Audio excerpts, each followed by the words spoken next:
आज श्रावणी पौर्णिमा, या पौर्णिमेचं महत्त्व म्हणजे तथागत भगवान गौतम बुद्धाच्या काळामध्ये हा वर्षावाचा श्रावण महिना आहे आणि या श्रावण महिन्यामध्ये तथागत भगवान गौतम बुद्धाच्या सहवासामध्ये अत्यंत क्रूर असणारा दरोडेखोर म्हणजे अंगुलीमाल, या अंगुलीमालाचा या ठिकाणी सहवास तथागत भगवान गौतम बुद्धाशी झाला।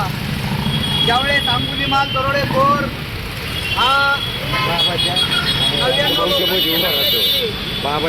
कंबरची हत्या ही त्याला करायची होती आणि तो 99 लोकांना खून करून त्यांचे पैसे लुबाडून, त्यांची धनदौलत लुबाडून एक त्यांची अंगुळी असणारी ती कापायचा आणि आपल्या खिशामध्ये गळ्यामध्ये तो माळ घालायचा।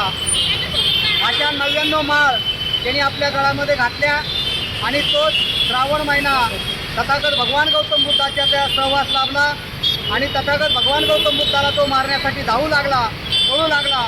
त्यावेळेस तो तथागत भगवान गौतम बुद्धाला अंगुलीमाल दरोडेखोर म्हटला की असा कोणता महापुरुष आहे की जो त्या ठिकाणी मी त्याच्या पाठीमागं धावत आहे, त्यानं पुढे पळत आहे।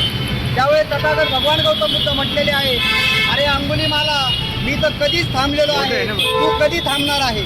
म्हणून तथागत भगवान गौतम बुद्धाने त्या अंगुलीमालाला एक उपदेश दिला आणि या उपदेशामुळे अंगुलीमाल एक मोठा महंत भिक्षू झाला। असा हा श्रावण महिना आणि या श्रावण महिन्यामध्ये म्हणून असणारी पवित्र या वर्षावास कालामध्ये असणारा श्रावण महिना, या श्रावण महिन्याचा औचित्य साधून आम्ही तथागत बुद्धिस्ट सोसायटी इंडिया या संस्थेच्या वतीनं, आमच्या भिक्खू संघाच्या वतीनं या ठिकाणी आम्ही खीरदानाचा कार्यक्रम केलेला आहे। तसेच या ठिकाणी जे सुत्तपठण आहे, हे सुत्तपठण या ठिकाणी आम्ही डॉक्टर बाबासाहेब आंबेडकर पुतळा या ठिकाणी घेतलेला आहे की जेवढं संपूर्ण सुत्तपठण या ठिकाणी अंगुली सुत्तपठण असेल, त्या सर्व सुत्तपटाचं पठण या ठिकाणी भिक्खू भंते धम्मपाल व त्यांचे सर्व श्रावक संघ यांनी केलेलं आहे। या ठिकाणी सर्व उपासकांनी या ठिकाणी चांगल्या प्रतीचं या ठिकाणी दर्जेदार या ठिकाणी या खिरीचा स्वाद घेतलेला आहे। तसेच या ठिकाणी आजच्या या खीरदानाच्या निमित्तानं आमचे सहकारी मित्र पप्पूजी बारशे या ठिकाणी